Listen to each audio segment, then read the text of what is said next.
pretty self-explanatory. And the subtitle, Retrieving the Past and Forecasting the Future. So I had to, just like a little forecasting spin, justify it, right? But I'm just doing this because it's interesting.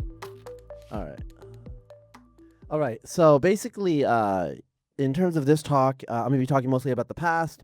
This is obviously a prediction markets conference, but people ask me things about, yesterday I had some one-on-ones about evolution and the future of human evolution. So to understand human evolution, how do you do that? Well, I mean, you have to understand the past, because the past is setting the kind of like understanding the model that you have, the parameters in that model as you're going forward. If you're a population geneticist, there are things like forward simulations, and obviously forward simulations are, the opposite of just a coalescence into the past, right? So it's the same process as going in reverse time.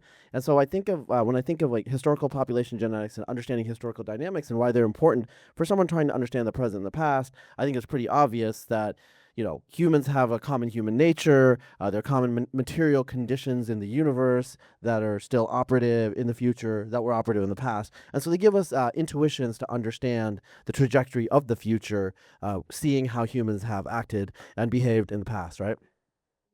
I'm going to talk about different periods.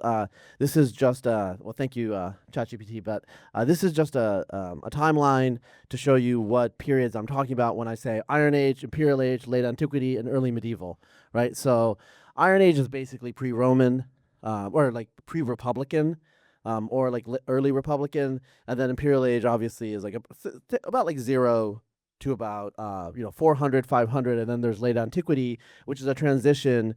It's during the period when Rome is declining, the Western Empire falls in 476, and then about like 600 AD, maybe you can say that that's early medieval, right? And so I'm going to use those terms, and those are the numbers that I'm meaning when I say them. All right. So the question that's kind of the centerpiece of this talk, and like what all the different slides, which are going to be like a lot of PCAs and a lot of scientific things, actually go back to a debate that's been going on for a couple of thousand years. And so this is a quote from Juvenal. This is from Satire 3, and it's from 118 AD.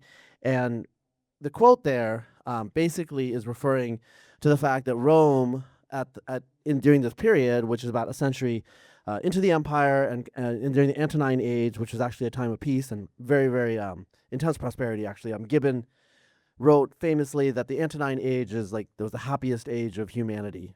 This was in the 18th century, before the Consumer Revolution and vaccines and everything. So, you got to grade that on the curve. What Juvenal was basically saying is the old Romans are gone. So the new Romans are the Romans from Syria, the Romans from the East, and basically Rome has been orientalized, and this was a complaint that actually goes back centuries with like the introduction of Greek influence, Greek learning, Greek ideas, and Greek as the emergence of a second language for Western Latin elites, right? So during the imperial period, obviously it was a multicultural empire. People are moving all over the place, and they complained that the old Republican virtues were gone because the old Republican people were gone.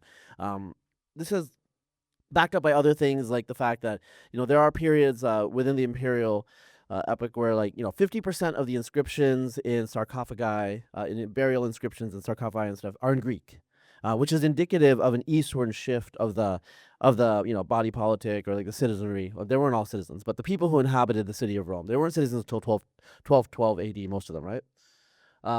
But I've done an earlier version of this talk, and people were also asking about the Greeks, because it's really hard, I guess, for people to think about the Romans without thinking about the Greeks. So I'm going to start with that. So one of the things about the Greeks that people wonder about, modern people, especially Western educated, classically educated Western elites starting about like 2 or 3 centuries ago, is what is up with the modern Greeks being so dark? When you read the Iliad, there's references to fair hair. And so the hypothesis, especially in the 19th century, because of the influence of Nordicism and kind of, the racial theories of the time, was, well, the ancient Greeks were a totally different race. And that's why they look different and they behave different. Whereas modern Greeks are basically descendants of newcomers from the East that were Hellenized and adapted the Greek language, right? And a lot of it had to do with physical descriptions. So we have physical descriptions, more or less, of a lot of the heroes. So Achilles is often described with the adjective xanthos, which can be like fair, golden. Menelaus is the same. Others, like Hector, described as dark or black. So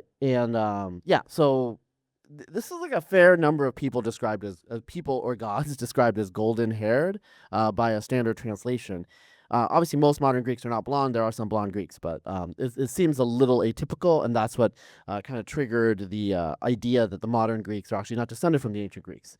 What do we find? Well, it's a little complicated, but I'm just going to say modern Greeks are actually mostly descended, mostly, like maybe like half to more than half from the ancient Greeks. And so this is on the left, you have a principal component analysis, which is visualizing genetic distances based on SNP array data, just like the variance data.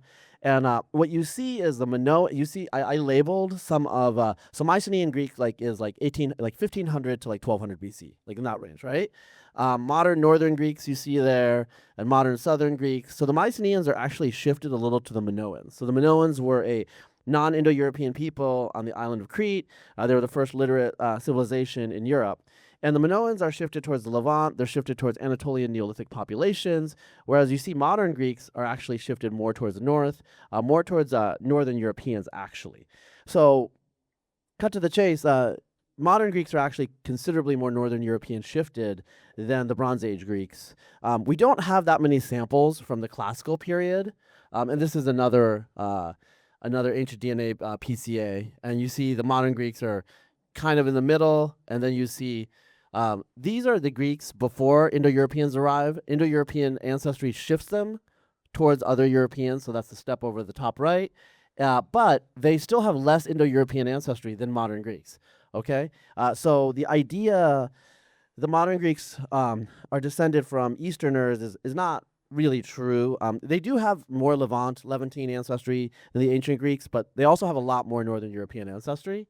And the reason is modern Greeks are about 10 to 20%, or 10 to 30% Slav. Okay, so after about 600 AD, this is a depiction of the Byzantine Empire after about 600 AD.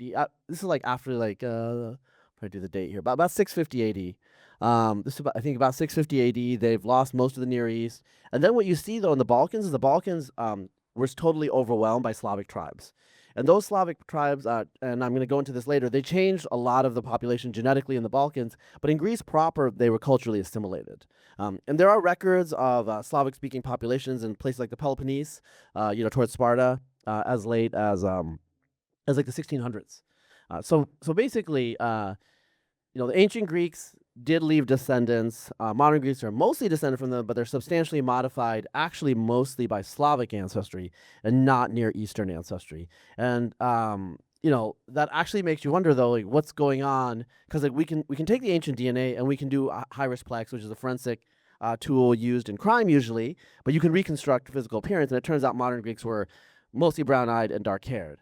Okay, so one interpretation that I've heard in the past, before ancient DNA came online, was like Northern European interpreters in particular, when they see someone labeled as fair, they standardize it to their cultural expectations, whereas someone in the Eastern Mediterranean, when they label someone as fair, might be a totally different thing. And to give a concrete example, I have a friend, and she's from Finland. In the United States, people always say she's blonde. But she told me in Finland, nobody would say she was blonde, because I would describe her as having dark blonde hair, right? So in Finland, people would just say she had dark hair. Because in Finland, there's like really, really blonde people all over the place in like large proportions. In the United States, that's not as common, right? So I think the way we can interpret what you're reading in the Iliad or the Odyssey and these ancient works about fair-haired people often is that they just had lighter than normal hair, but not necessarily blonde, right? So I think that's probably the boring answer to that question. So we're going to pivot to Rome. I'm going to do a lot of slides, and I think I'll get through this. But in terms of questions, today people are like, okay, did the Roman Empire fall because of the influx of barbarians from the east and the north? These are questions that are relevant to modern thinkers in terms of migration and whatnot. What are the differences between Republican Romans and Imperial Romans, and also ancient Romans and modern Italians? And like this matters because if you read stuff about Republican era Rome, they were like a very stoic people, and then you meet modern Italians, and you're like, what happened? So I mean, this is like real. It's like if you just read it, you're like, whoa, like, because I've been to Italy, I'm like, these are not stoic people, and so one of the hypotheses is that basically the empire replaced the population of Rome and the Italian peninsula with a totally different population, and that's why their character is different. Their culture and their character, their genes, everything is different, right? So we started having ancient DNA to answer these questions about 2019. This is 2026. I think we pretty much know the answer, and I'll get through it. This is an early paper that came out, actually the first paper on this topic, showing the sample sizes and the periods. So the Mesolithic period obviously is just foragers, and these are people that are Western European hunter-gatherers, are very genetically distinct from modern Europeans. Only about, depending on where it is, like 5 to 15% of the ancestry of modern Europeans comes from the Mesolithic. Neolithic, these are people that are coming from farmers that are coming from Anatolia, Western Anatolia, and in Southern Europe, it's the largest component of ancestry, maybe 40 to 50%. In Northern Europe, it's like 30 to 40%. It's the second largest component. And then the Bronze Age and Iron Age, you start to have Indo-Europeans showing up from the east, kind of changing the genetics of the culture of the whole continent. And then Imperial Rome, late antiquity, and then they have samples from early medieval, and then they have modern Central Italian samples as well. I mean, we have thousands of Italian samples. Like that's not a issue really. Okay, so actually, I'm gonna start with the bar plot this time. So the bar plot is basically just an explicit model of looking at individuals and saying, okay, we have these ancestral populations. How do you recombine this individual as a linear combination of these ancestral populations? And what you see is like, so WHG, Western hunter-gatherer, that's the Mesolithic, that's the light blue over there. That's almost totally replaced. It's still around at low levels. So basically, with the arrival of farming, there was a population replacement, right? And so what you see is people from Anatolia and Iran show up. The Anatolian component is like, kind of like that weird olivey color, and Iranian is gray. So these are two different farmer populations. Europe has more of the Anatolian because it's just closer geographically, right? If you go to India, it's more of the Iranian farmer type. Okay, so by Imperial Rome, you're seeing a population that has an orange component. You can basically think of that as like it arrived with the Indo-European pastoralists, right? And then you have the gray and the olive, and it's like a mix of Iranian and Anatolian farmers, right? And then in late antiquity, you start to see like changes with the light blue coming back, right? So basically, looking at the PCA, you see Sardinians are an outgroup because they're very, very unaffected by Indo-European migrations compared to other Italians. So don't focus on them. But what you see is there's Levantine populations here, and you see Southern Italians are shifted towards them. Then there's Central Italians, then there's Tuscans, right? And then there's Northern Italians. So the geography partitions exactly what you would expect in terms of north to south. The Southern people are more, Eastern Mediterranean skewed. Northern people are more Northern European skewed, but they're also not that far apart from each other genetically. And when you go through the PCA over time, so you see the early period is very similar to Sardinians. Later, you see the Iron Age, they're shifting to the right, and that's due to like steppe influence. Okay, so it's due to Indo-European migrations, about like, let's say like 30 to 40% of the ancestry by that period. Then what you see in Imperial Rome is you see the PCA shift to the south, okay? And that is towards the Middle East.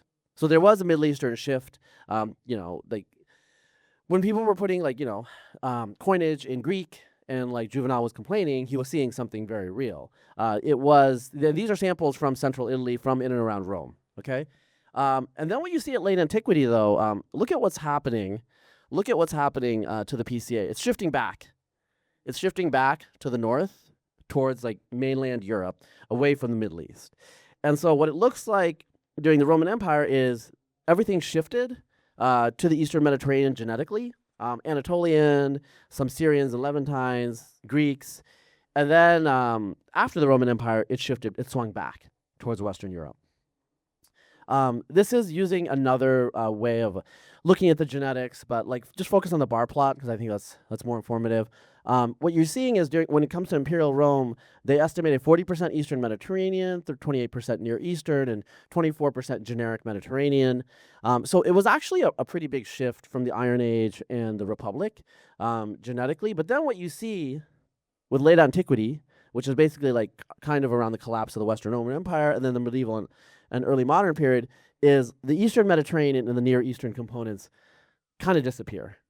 Like, and this is from Central Italian Roman samples. So the imperial period was very distinct from before and after, and the before and after. So the Iron Age, if the Iron Age samples are actually closer to modern Italian samples from that region, right? And you can do the same thing with haplotypes. So these are imperial samples from Rome, and central Italy would be like modern Rome. So what you see is the imperial samples are shifting towards southern Italy and the Cypriots. That just means that they have a lot of Eastern Mediterranean ancestry, right? Okay, this is another paper from 2021. It's focused on Etruscans. So Etruscans are non-Indo-European people. They contributed a lot of their culture to Romans, like gladiatorial combat. The Roman practice of elite men and women eating together is from the Etruscans, and there are some elite patrician families that were of Etruscan heritage as well. Genetically, they're almost exactly the same as their Latin neighbors. It was only a cultural difference, which was a surprise to a lot of people. And what you see here is modern. So you see the modern Italians at the top, with the circles, and then you see these ancient samples from central Italy, and you see, the Etruscans are, over here, red. They're shifted away from the Middle East, right? So the modern Italians do have a little bit of Middle Eastern ancestry that's shifted away from the Etruscans, but they're not that far away, is what I would say. The Etruscans are actually kind of more like Northern Italians, because when you add even 10 or 15% Syrian admixture into a population, it will shift them a lot because the population started out very different.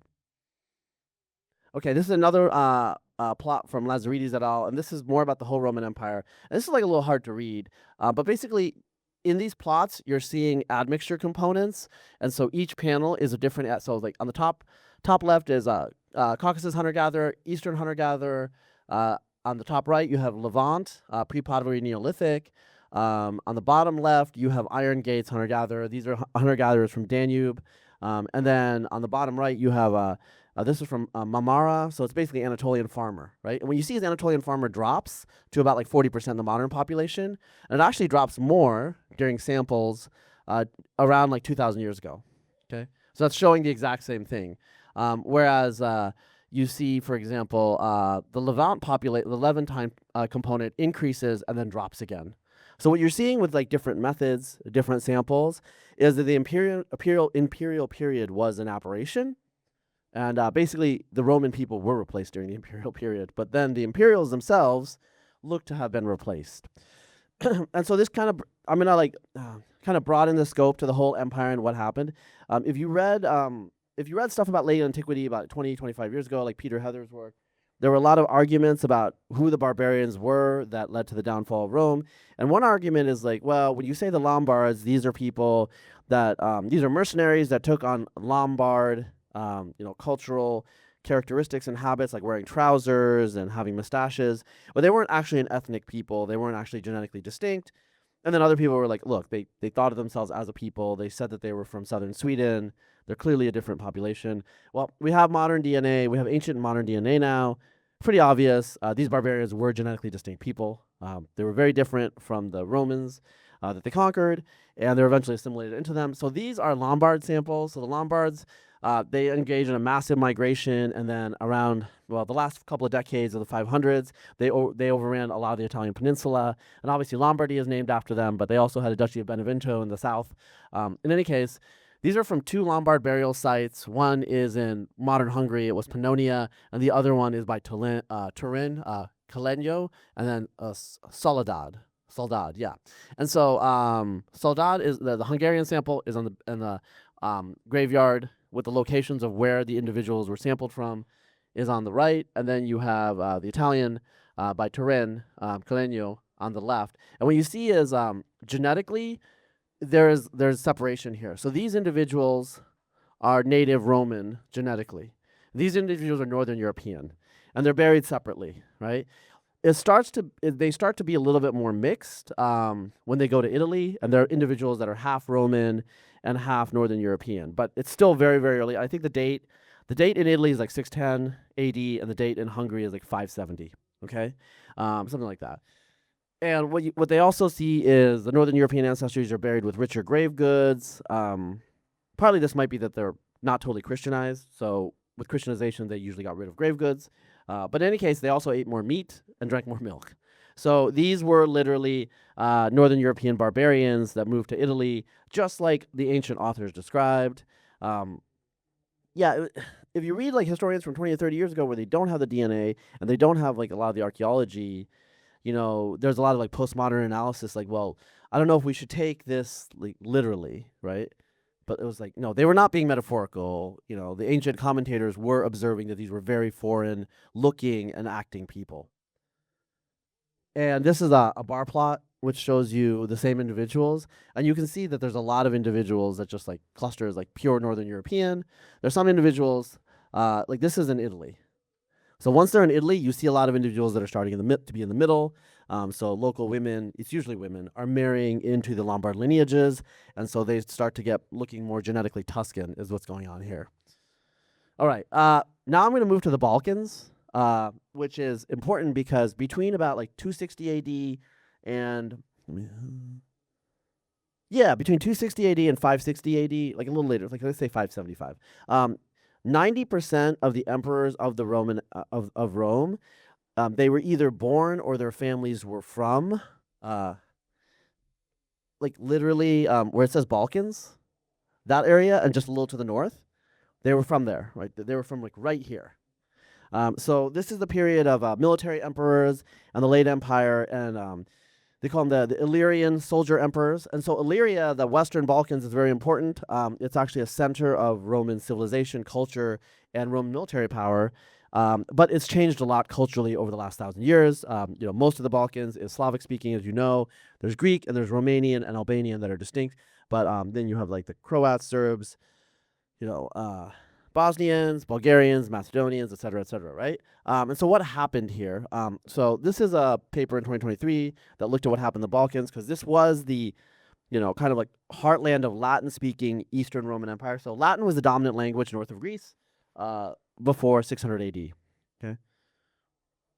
And so this is a summary panel, which is close enough that I'm going to start here. The black is basically Slavic ancestry, and they're sampled from these different locations. And so what you see is that, like in Slovenia, in Croatia, Slavic ancestry is a little bit the majority. Whereas the white is basically stuff that can be associated with the earlier Roman inhabitants. So they were more than replaced in that northwest corner. You see in Greece, you see the similar percentages that I said earlier.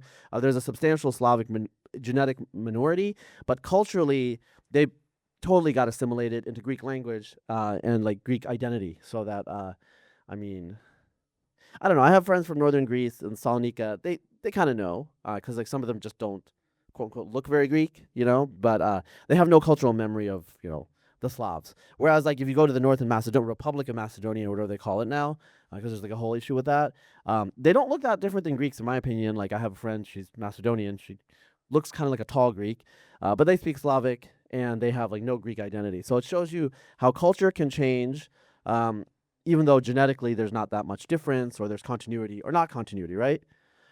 In terms of the other panels, basically this is like so like at the bottom from left to right, Iron Age Balkan ancestry portions, Roman West Anatolian, Levant related, African related, Central Northern European related, Pontic Kazakh related, and Eastern European related. And these are the samples. These are where they're getting them from and the time period.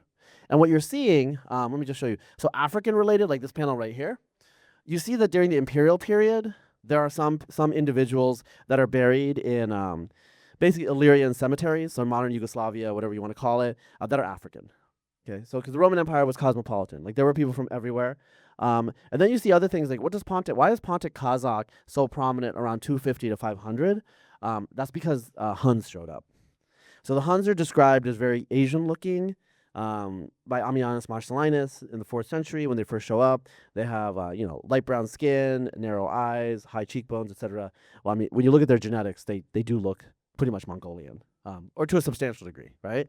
And then you see other things that like the Northern European ancestry is due to the fact that there's a lot of groups like the Goths and the Lombards and the Gepids that lived in East Central Europe for several centuries before the fall of the Roman Empire. And then when the Roman Empire fell, they all just migrated into the Roman Empire because there's a lot more stuff to do there, a lot more people to, enslave. But so genetically, though, they disappeared from Eastern Europe. So you have a period where there was, and you see this in places like Poland with there's particular like Germanic cultures in Western Poland that just totally disappear. And genetically, there's like no evidence of them. It's like they all just migrated, right?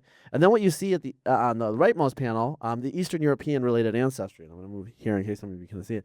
Eastern European ancestry shows up around like 600, and then it's the most common all of a sudden. So the Balkans, after the fall of the Roman Empire, were substantially Slavicized. They had to be re-Christianized, which I think is it's a good measure. Like if you lose the religion that became central to the late Roman Empire, that means like culturally you were totally replaced, even if you were genetically not totally replaced. So they had to re-Christianize people whose ancestors probably were, many of whose ancestors probably were Christian, right? In the Balkans, because the Balkans was culturally totally transformed. So Albanians are an interesting case. There's a recent paper that came out, and basically what you see as the white is their, I'll say like, old Iron Age Albanian ancestry, and the other stuff is like mostly Slavic ancestry. The Albanians descend, it seems, from a branch of Indo-Europeans that is very distinct from the others. So you have the Yamnaya, and then that splits into two groups. One group is corded ware, which is all the Germanic, Balto-Slavic, Indo-Iranian, Italic, and Celtic come from that. The other group is called the catacomb culture, and they're descended culturally more from the Yamnaya because they stayed on the Pontic steppe, and it looks like Greeks, Albanians, and Armenians descend from that. And so Albanians are actually genetically kind of distinct from the Slavs that arrived in a very, very deep way. And you can see here, they've maintained their distinctness. Now, this is averages. There are people in the data set that were almost pure Albanian. And then there are people who are Albanian who are like half Slav. So that means that a lot of the mixture between Slavs and Albanians has been happening since the Ottoman period over the last 500 years. It's not complete by that. All right, so this is Iberia, so Spain. And what I want to note here is about like during the Roman period. So what you see is the red stuff is the Neolithic farmer. The orange stuff, orange is bell beaker, it's Indo-European. And then during the Roman period, you have the blue component from the Eastern Mediterranean, and you also have North African. And the North African increases and then drops during the expulsion of the Muslims. But you see that there's this branch off right here. The Basques have not changed genetically since like 500 BC, well, basically since the Bronze Age. So the Basques are what Bronze Age Iberian people looked like, and their language probably is what they spoke, etc., etc. The other Iberians, like the other people in Spain, like people in Andalusia, Catalonia, they've been affected a lot by various migrations, whether it's by the Celts, later on by people from the Eastern Mediterranean, Greeks, also Italian settlers. So Marcus Aurelius and Trajan, like several of the emperors that they say are Spanish, they're actually descended from Italian colonists, right? So like Sevilla was a colony, was a Roman colony, right? So there was a lot of mixture in Spain, and basically the Spaniards that Suetonius is talking about when they conquered, when the Iberians that they conquered were very different people than the Iberians of today, who have been impacted several times from the Roman down to the Moorish period by genetic transformations. Britain is an interesting case because this is kind of a big deal in terms of like culture war type stuff going back centuries. To cut to the chase, basically the Anglo-Saxon transformation of England was substantially demographic. Again, you have to point to the fact that Christianity disappeared in a lot of what became England, which indicates like a total collapse of the earlier cultural like matrix, like institutional authorities. It looks like if you go further to the east, like East Anglia, like this old Saxon shore, more than 50% of the ancestry is actually Germanic. If we go into Ireland, Scotland, and Wales, it drops a lot. Okay, so what you're seeing here is there's a decline, there's a gradient, but initially when the Saxons arrived, they arrived as a mass. It was a mass migration. Again, there were arguments of historians where some people were like, well, you can't take, what Gildas is saying about the Britons being driven into the ocean, literally, but it does look like that was actually what was happening. They are literally being pushed to the west, right? So Britain is a part of the Roman Empire that was totally transformed culturally, genetically. There's very little continuity in England, what became England. You don't call it Britain anymore. Britain is the whole island, but it used to be.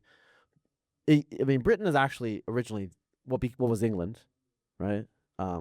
And then it's from the word Pratani, which is for Celtic speaking people in that area, but they don't speak Celtic anymore, right? So it's that. And this is a PCA that shows it. So this is mostly these are Roman, okay, Roman period. So it's mostly Celtic, and then you see after the Roman period, these are German samples over here.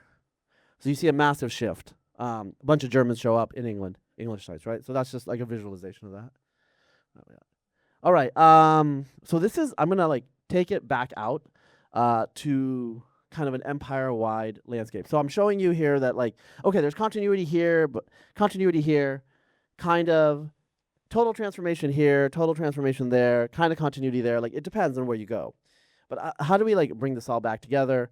So these are samples from frontier fortifications, and they did a PCA and they show there's like a North African here. There's someone that looks like they're Sarmatian, so they're like the Iranian steppe people. There's a bunch of Northern Europeans. That makes sense. It's in Northern Europe, but there's also a bunch of like, Near Eastern and mixed people and Central Europeans. So these Roman, fortifications, these Roman cities on the frontier were actually like quite cosmopolitan and diverse. That's what's quite obvious here. And this is from a different set of sites again from the Balkans, and you see here they span Eastern Mediterranean to Northern European. These are like very, very multicultural sites. And this is another way to look at it in terms of like the sources of where. So it's like the source and then like where are they going, and you see that they're traveling all across the. And this is in the ancient world. They didn't have trains or cars or planes, so these are long journeys, but they did it. All right. So this is a plot that shows population structure. Basically, it shows that, okay, this is the Mesolithic. Okay, so that's like, let's say like 8,000 years ago. Copper Age, let's say like 5,000 years ago. Bronze Age, present day. And what it's showing is, as you're going right, the distance between any two individuals increases, or populations increases. And this is the pairwise genetic differentiation. What you see during the Mesolithic is the pairwise genetic differentiation is huge. Okay, there's a lot of genetic differences between populations during the Forager period. During the Copper Age, it drops. So about 5,000 years ago, it drops. And then it drops a lot during the Bronze Age and present day, which basically means that Europe is much more genetically homogeneous. There's like a lot less variation than there was. And I think the most extreme case that I can tell you of this is Central Germany, Middle Neolithic. So about like 5,500, no, but let's say like 4,000 BC. There were two populations that like coexisted for like 1,000 years. One of them was a forager population, and one of them coexisted, quote unquote. One of them were farmers. They occupied like different areas, but it was patchy in terms of like the foragers were around the rivers and stuff like that. The genetic distance between these two populations is the same as the genetic distance between modern day Chinese and modern day Northern Europeans. So it was 0.1. The FSD was 0.1 for those of you who want a number. And they maintained that for 1,000 years. And that's what was clearly happening is the foragers and the farmers just did not intermarry initially. They did eventually, and that's a different story. So eventually what you see is the collapse of genetic structure in modern Europe. There's still genetic structure, but it totally collapsed. Okay? But basically, one of the things that's interesting is when you're looking at the Roman Empire and these samples, if you have a model of gene flow and you look at how genetically diverse these cities are, if you just use that to guide how much population differentiation there should be even less, way less actually. Europe is way more genetically distinct from region to region, Italy versus Spain, Greece versus Hungary, than it should be based on the Roman data that I showed you, right? And it's just, this shows like, this is a simulation, and it's just showing you, this is like a low migration, medium migration, and high migration. When you have high migration, everything starts to bunch up. Okay. Whereas everything is like split up if you see it when it's like low migration. Okay, so why? These are like last couple slides, but basically, people in cities don't breed. How many people in here have more than 2 children? Okay, there you go. 1, 2, 3, 4. Okay, how many have 0? Okay, the vast majority of everyone else. Okay, so this is not a representative sample. The people in the cities of the Roman Empire were not representative samples either. Also, for some famous people, we have Marcus Aurelius. We know, I think, like, what was her name? Was it Faustina? Anyway, she gave birth to 12 children. 6 of them survived into adulthood. So this is the empress of the Roman Empire.